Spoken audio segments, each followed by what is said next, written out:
Random Access Mayhem, also known as RAM, is the latest award-winning indie roguelike by Toby Fox and Nikola Tesla, in development now. Fast-paced and action-packed, RAM promises unrelentingly stylish robot-themed carnage as you swap between different robot enemies. The gameplay is endlessly addictive, and RAM's style system encourages risky playmaking, ensuring that no two runs feel the same.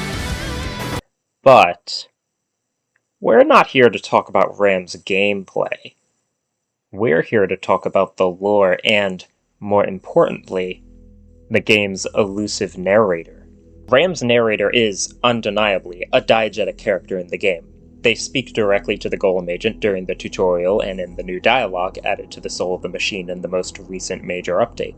Their motives and character are mostly a mystery, as almost all the information we know about them is entirely indirect. But with the limited information we do have, along with a preliminary analysis of Random Access Mayhem's themes, I think I may have figured out the narrator's identity. Before we discuss the details of the narrator's identity, we'll begin with a brief recap of RAM's lore. Hopefully this video can serve as a kind of record of important Random Access Mayhem lore, in addition to being a fun little theory video as to who the narrator truly is.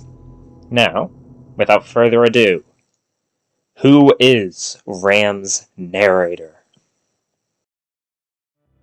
First, let's begin with a rundown of RAM lore that doesn't directly relate to the narrator, starting with the world of RAM. RAM's Steam page has this to say about its world. Digital pets, student projects, sentient shipboats. Within a year, they were all that remained of intelligent life. After 10, it was just the strong ones. And in 2120, one of them made you. How much longer until there's nothing left at all? This exceedingly dramatic quote reveals some pretty important information about RAM's world. No humans remain in the world of RAM, and the only sentient creatures are violent robots and computer programs. It is implied that some kind of catastrophic event has wiped out all of humanity. If I had to guess, it was probably some kind of robot uprising. The robots are truly sentient, by the way, and the shopkeeper is probably the best example of this. Thorn feels and thinks like a human does. They can make important choices about their life, like whether or not they want to die. Some aspects of the robots are different from humans, like how Thorn says, "My GI framework was known for its weak moral compass," although this may prove that they just have a sense of humor.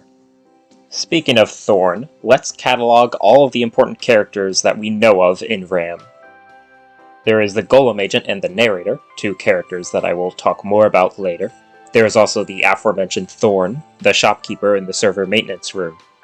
Thorn doesn't serve much of a purpose narratively, they mostly are just a funny character you get to interact with whenever you get to the shop.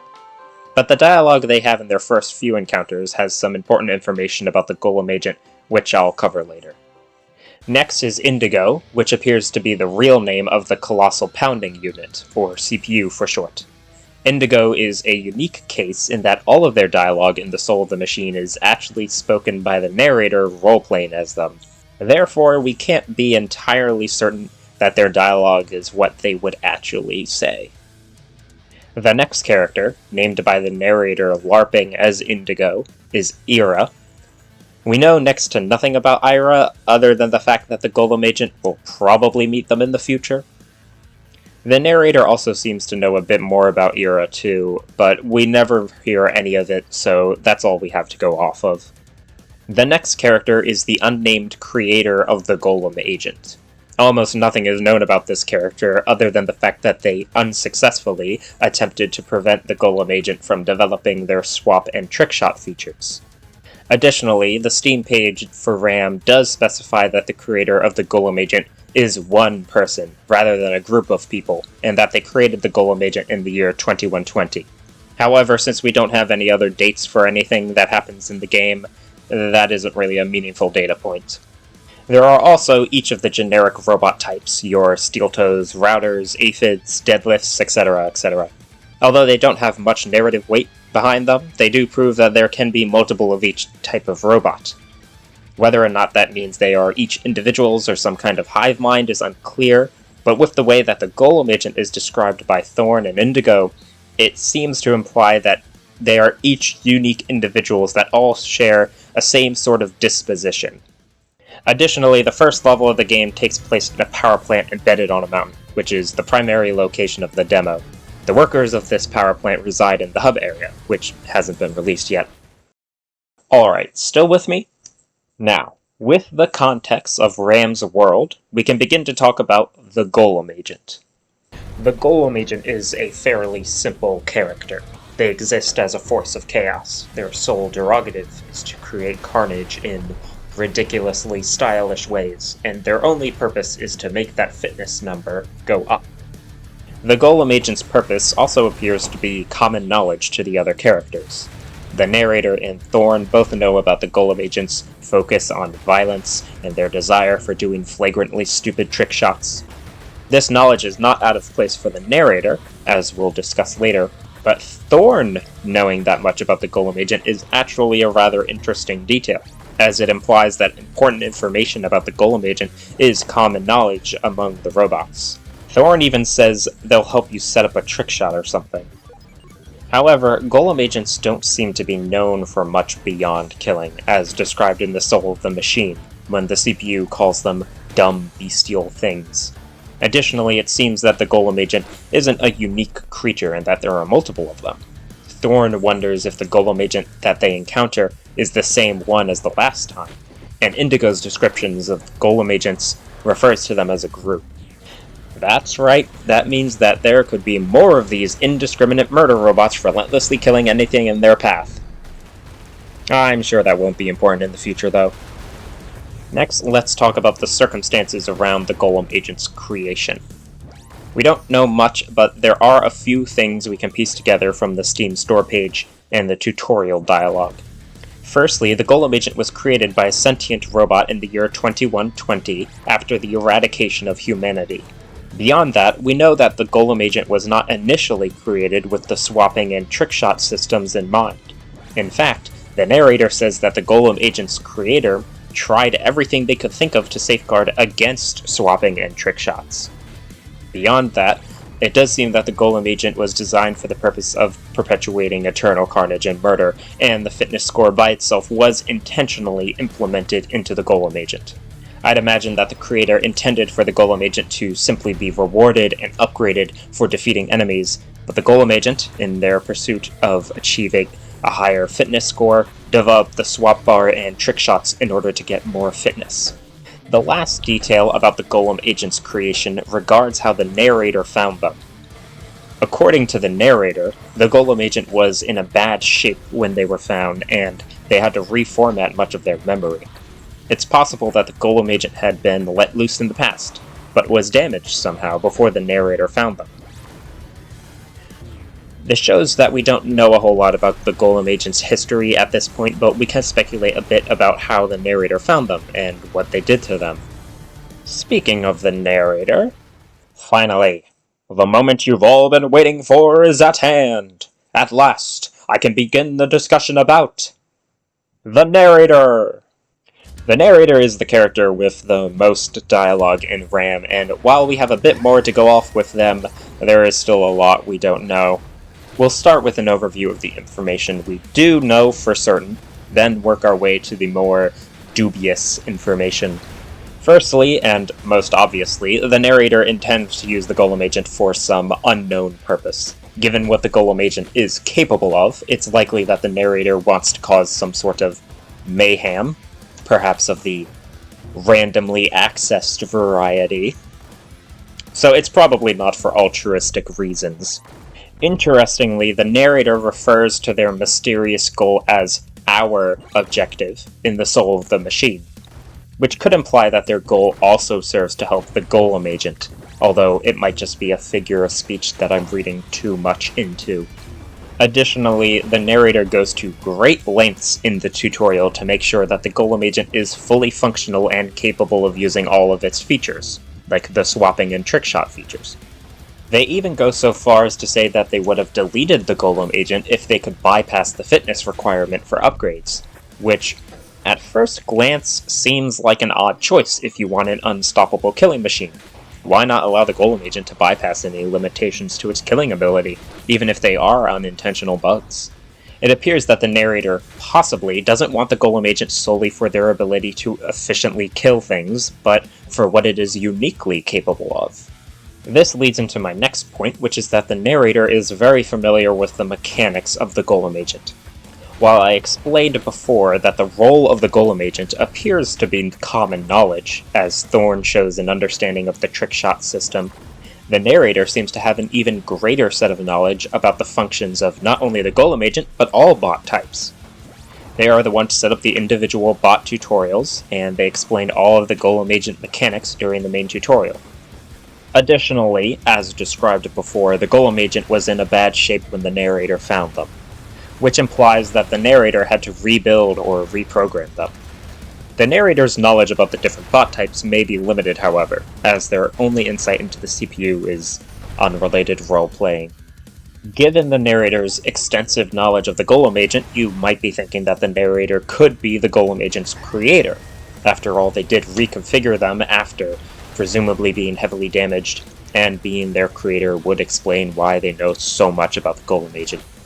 However, the dialogue implies otherwise, as the narrator refers to the Golem Agent's creator in the third person, but refers to themselves in the first person. The last definitive piece of information about the narrator that we can determine for absolute certainty is that they will appear in the future Hub World update, as can be seen in the Onward section. This doesn't factor much into the lore or my own theory making, but it does mean that we'll have a much better idea of who the narrator is the next time we meet them. Now, there is one large CPU-shaped elephant in the room that we need to address if we're talking about the narrator, and that is the soul of the machine Indigo Roleplay Dialogue, or SMIRD for short. I will not be using the acronym again. Before we begin analyzing this dialogue, we need to understand that it isn't entirely reliable. It's not actually Indigo talking, but rather the narrator pretending to roleplay as them. As such, we can't be certain that any of the dialogue would be something that Indigo would actually say, or if it's the narrator projecting. As such, take the rest of this section with a grain of salt, as we can't be entirely sure what any of it means. Most of the CPU dialogue is just them bemoaning their defeat and making vaguely relevant chess references. The first important piece of dialogue is in the third set, where the CPU calls the Golem Agent a young entity. This, along with their generally verbose dialogue, implies to me that the CPU is an older robot or program, especially compared to the younger Golem Agent. The next most notable detail from the CPU is in their last set of dialogue, where the CPU says this: "You're not playing your own moves. Someone has hold of your leash, Golem. Someone with a clever little plan. Someone who doesn't balk at using their allies like pawns. Someone who botched their opening but lacks the good sense to concede. Someone desperate enough to resort to you." If we assume that this someone is referring to the narrator, as they are the one currently using the Golem Agent, then this gives us a little insight into the narrator's past. They consider themselves to be clever, and they are willing to sacrifice their allies to achieve their goals. However, they also failed in the past, and have desperately resorted to using the Golem Agent instead. If this is all true, it implies that the Golem Agent may not have been involved in the narrator's initial plan. Next, the CPU says this: "Might I ask of you a favor, Golem? When you next see Ira, tell them they should have gone down with their..." And then the narrator cuts themselves off, implying they've said too much. With the way the dialogue is framed, it's reasonable to assume that Ira is the person who the CPU was referring to when they were talking about the someone desperate enough to resort to the Golem Agent.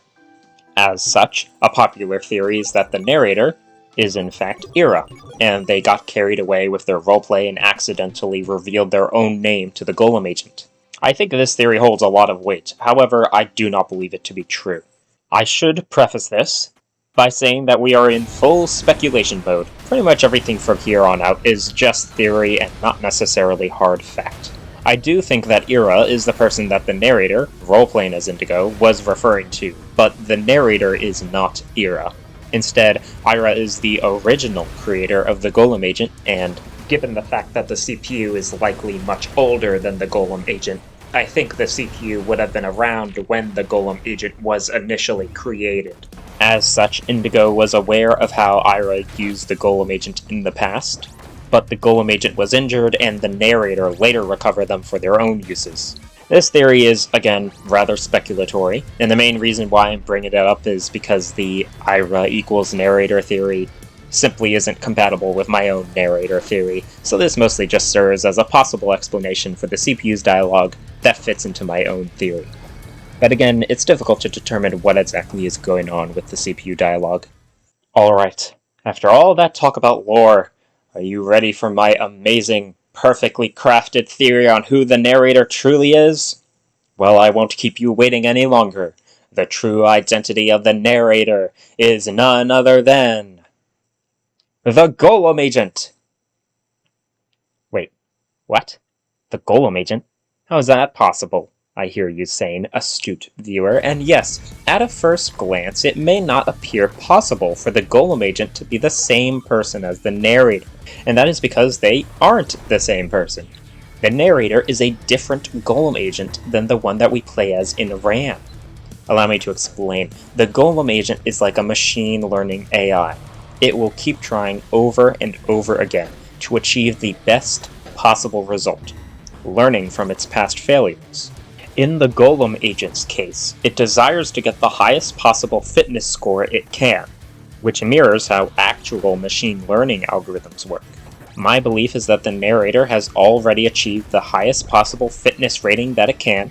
Therefore, in order to achieve a higher score, it needs a new Golem Agent to take its place as the strongest Golem Agent. That's where the current Golem Agent, the one the player plays as, comes in. They will fight their way through the game, eventually dying, but that's okay. The Golem Agent learns a little more. Its movements are more efficient, it clears rooms faster, it gets more trick shots. Eventually, the new Golem Agent reaches the final area where the narrator is waiting. If the new Golem Agent truly is stronger, and faster, and smarter, and they got more fitness points and more upgrades than the narrator, then they can win against them. That's right, RAM will culminate with a final boss fight against the Golem Agent itself. Imagine a fight where, after you kill the boss, it simply swaps into another enemy. You don't just need to focus on who you are going to swap into, but also who the boss will swap into. A hectic, chaotic finale fit for a game like RAM. Finally, the new Golem Agent is victorious over the old one, and they take their place as the strongest Golem Agent, who has achieved the highest possible fitness score they can. But that isn't the end of the story. No, it's just the beginning. Remember, RAM is a roguelike, a game that is meant to be endlessly replayed over and over and over again. After becoming the strongest Golem Agent they could possibly be, what is there to do next other than create a new Golem Agent from scratch, and wait for them to become strong enough to top you? This is how the game's narrative will connect perfectly with its central mechanic. One Golem Agent kills, one dies, and the player takes control of a new one. Kill, die, swap, repeat. The primary gameplay loop is also the culmination of the narrative. Sounds like a good idea, right? Or perhaps you want some actual evidence to support this theory? Sure thing. Firstly, the narrator is extremely familiar with the mechanics of the Golem Agent, which would be perfectly explained through the narrator being another Golem Agent. Of course, the narrator knows what a trickshot is, or how swapping works. They've done all of that themselves. Additionally, it explains why the narrator wants to use the Golem Agent specifically. If the narrator's goal is to create a stronger, more perfect Golem Agent, they, well, need a Golem Agent, obviously. The narrator and the player Golem Agent would naturally have the same goal, and it also explains why the narrator wants a fully functional Golem Agent, rather than any old killing machine. If the narrator just wanted to kill a bunch of people, they could probably find a less unwieldy murder robot than the Golem Agent. Heck, this theory even explains why the narrator was able to set up the bot-specific tutorials, as they would have murdered countless numbers of them in their own pursuit of a high score. which would give them an intimate knowledge of how to use their abilities. While there is a decent amount of evidence supporting this theory, I would be remiss not to discuss the counter-evidence. Firstly, the narrator is quite talkative, which greatly contrasts with the Golem Agent, who is noted to be particularly adverse to conversation. This could be explained as the narrator simply being more advanced than the player Golem Agent, at least initially, or that the narrator and Golem Agent are only able to communicate with each other. After all, we never see the narrator interact with anybody other than the Golem Agent. Additionally, the narrator rather explicitly says that the player Golem Agent is the one to invent the swapping and trickshot systems, rather than taking any credit for it themselves. This could just be that the narrator wants to keep their identity a secret from the Golem Agent, but I can't really come up with a particularly good reason for that, so I would say that this is a rather strong piece of counter-evidence to my theory. Lastly, there is the CPU dialogue. I already explained that if you interpret Ira as being the narrator, then this theory holds little weight, but it's hard to determine what exactly is being said about who in that dialogue, so it's still up in the air. However, even with the counter-evidence, I believe that the narrator is, in fact, a Golem Agent, and also the final boss of the game. And with that, theory done. What do you all think? Do you think the narrator could be a Golem Agent, or do you think they're Ira? Or are they someone we haven't even met yet? Originally, this video was just going to be my Golem Agent narrator theory, but I accidentally turned it into a full lore analysis. I originally came up with this theory while doing cash runs, because I missed swapping so much, and I began wondering how swapping might be used narratively, and I think this theory would be a great way it could be implemented. Currently, we only have the first area of the game and a bit of dialogue, so a lot can still change in the future. Heck, we don't even have a hub world with random NPCs to chat with. Speaking of the hub world, I think that if I'm wrong and the narrator is not a Golem Agent, then I will likely be immediately proven wrong and the identity of the Golem Agent will be revealed in the hub world. However, if I am correct, I think the narrator's identity will be kept a secret for longer, as it would be a rather big reveal that multiple Golem Agents are in play at the same time. Ultimately, I doubt that the release of the hub world update will confirm my theory. I'm really excited for the early access release for many reasons, mainly because I really want to try out the Saberbot. While you were writing Steel Toe X Deadlift Toxic Yaoi fanfic, I was studying the blade. But it'll also be interesting to learn more about Ram's world. Overall, I'm really satisfied with how this video has come out, although currently, as I am writing and recording this, I haven't started the actual video editing process yet. This is kind of the first real personal project I've ever made that was just something I was personally interested in, so I would love any kind of feedback or constructive criticism. Anyways, thank you very much for watching my video. Feel free to check out my Ram speedruns while you're here. I hope you have a wonderful day. Bye bye!